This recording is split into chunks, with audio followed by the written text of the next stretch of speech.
What it do? Nothing but good vibes with the E crew. Guys, we're back with another edition of indoor volleyball in Vermont, sixes over at the Essex Edge Fitness and Recreation Center. Guys, we had a good week last week in week 3 of the league. Higher division volleyball, we made a return and we balled out. If you missed that episode, make sure you go check it out and then come right back to this one for episode 3, or rather week 4 of play in the indoor league in Essex. Couple quick PSAs. Reason why I'm just getting to this now, we played these games actually a couple of weeks ago, but we actually had a bye last week, so we didn't have our official week 5 yet. That's going to be this upcoming Thursday. But I'm also just getting to the editing now, as I've been pretty busy lately dealing with a lot of the Vermont High School Championship coverage for NBC5, including covering some of our own through volleyball. Shout out to our captain Jill for earning the unanimous Coach of the Year honors.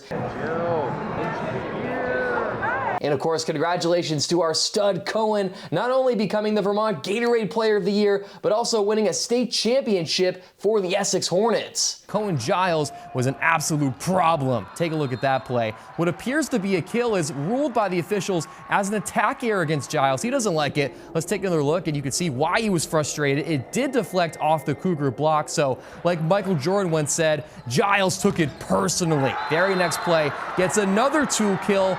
That time it's an Essex point. Our players certainly balled out with those VPA awards, but now it's time for them to ball out in this edition of Jberts action. So this week we have our full team. Cohen and Caleb both are back after missing last week's action, so we got our full squad ready to go. Unfortunately, we only got 3 games on camera this week. The 4th game got corrupted. I'm going to show you what happened before the start of the 4th game being filmed. Yeah, stay there. Oh no. So that oh no of me missing the block was also the side of the video getting corrupted. That was the last clip. As you can see right there, we just couldn't get any of that game 4 action. But I can tell you, we did win that game. I am not lying.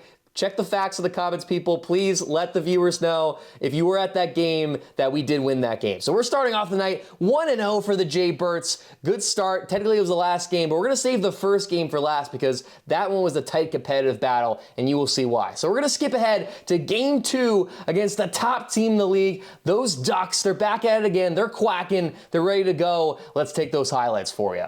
Of course, those Ducks didn't want us to get this win after we took them down last week. They were off to a strong start, acing the Vermont Gatorade Player of the Year, but of course, he knows he can't let that up twice. Big time pass from Cohen, making it look easy, and then they're able to dig up our swing from Caleb. They try a little push back over, but Tim's there right on it, and I think smart, not hard, finding that open spot in the donut hole for a nice little roll shot. But then they're serving, continue to remain tough, big time ace right there. And then Josh, we know how good he is. Boom, big ace on your boy. I wasn't able to handle that one that time though. And then they go trying for that outside attack, but Tim rises up for the big time block. But their offense was really quick, really efficient in this game. Nice middle run right there. Caleb out of position. He said, "Ah, man, wish I could get up there a little bit quicker than that." Coming up right here, nice little dump from the setter, gets us out of position. And then here they go again. They're gonna run another quick middle, no, back row attack, and it works. They were just killing us in this game, and we couldn't handle them. The top seed able to get their revenge game back. Good win for those guys. So now the Jberts 1-1 on the night. We're trying to get back above 500 though. We'll see how we do in game number 3. These guys were the first test subjects for the brand new mic. Mic'd up. I was the only one mic'd up for this game, but we had some good funny moments that I was able to pick up on this microphone. So we'll see how we do.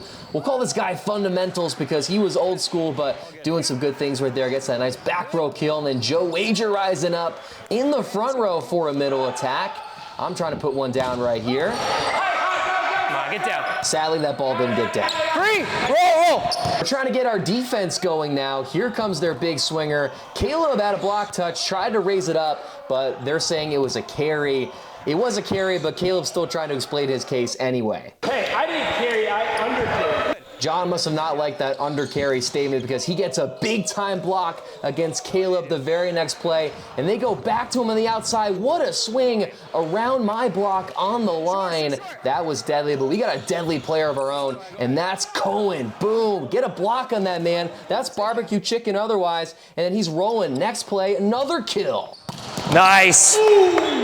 Our guy Caleb might not have the same raw power as Cohen, but he's got that finesse. Let me see that. Oh, yeah. Oh, yeah, man. Oh, yeah. Next point, Caleb trying to go for that power that time, but there goes Mr. Fundamentals. Big time block right there. And then he gets another block on Cohen, showing us young folks how to do it. But Brandon would respond with a big swing right back. He finds the back line. I was impressed, but he wasn't. There we go. Good swing. No, it wasn't. Who's coming back? We only had 2 guys back in serve receive. What are we doing? I got it. Yeah, they passed it right to me. Thank goodness they passed it right to me. We'll see if we're able to make something out of it. And no, Fundamentals rising up there that time. And then John rejects it right in Jared's face. Their defense was cooking in this game on the blocks. I get a chance to show off my setting skills. How about that setup to Cohen? He's making me look good. I got it.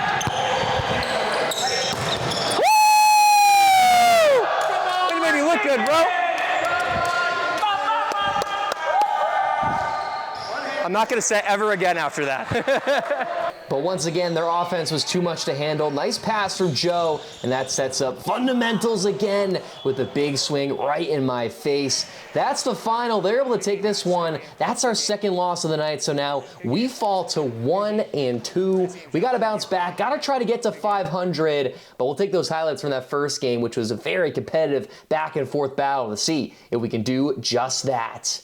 Juju on that beat, Juju on that beat, Juju on that, Juju on that, Juju on that beat. Talk about hitting the moves in your warm-up routine. Looked like he was getting that Juju on the beat, and he was getting on the beat on offense early. Big time swing with that line kill. But let's play that ESPN style music because this was an intense game. We got to get you guys locked in. Tim able to get a kill. That's another point for the Jberts. But those other guys, they will respond right here. Cohen out of position. They get a nice swing from the middle attack. But your boy trying to respond. I get blocked. Cohen makes up for his defense with some better coverage right there. And then once again, think it's smart, not hard. Little tip over their block that time. I get a point for the Jberts. Here we go. Caleb, this was his first game back, and he was swinging hard early. Nice little swing through the contact for the tool, but he's still rolling. Here we go. Jared's up.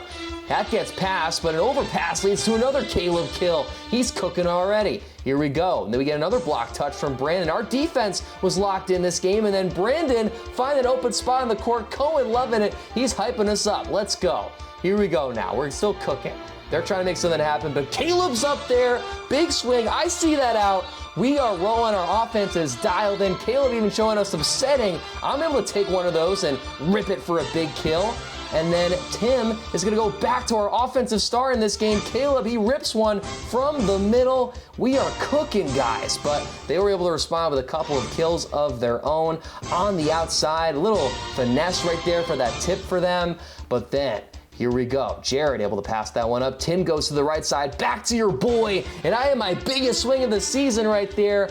All the way to the line judge off of their tool for the deflection. And another little back row kill for your boy. That was the game winner, or was it? A little confusing moment here. So let's diagnose this. Let's explain what happened. So we were up when I made that back row kill when it was 27-26. Now, normally in volleyball, and we play this way in the league too, is you have to win by 2 to be the overall winner, but there's also a time limit. If you don't finish within the time limit and you're down, you technically lose, but our official that game said keep playing even though our timer ran out when we were down 25-24, but I think at that point we were up 27-26 when I made that game-winning kill, and then the other team that was supposed to be on next said, hey, you guys got to get off, and we were up at that point, so technically we were the winners. So our team and their team were both in discussions after the game about the incident. We ultimately decided and somewhat agreed upon a tie, but Joe wanted the win, so she talked to the commissioner, and he gave us the win initially, but I think after we talked about it again, I think he ended up giving us the tie, even though there is no such thing as a tie in volleyball. We're not playing soccer out here, but unofficially, we are 1-2-1 on the night, but that's not good for content. We're 2-2. Give us the win. We were leading at the end of the day, so I'm going to give myself the win. I'm going to give ourselves the win, for this game, but truly a great game with those guys. It could have gone either way. Sucks that that timing rule came into play. I wish we could have played that last point to maybe win by 2 and determine the overall winner, but we're going to go with the win for this video. 2-2 on the night for the Jberts after week 4 of action.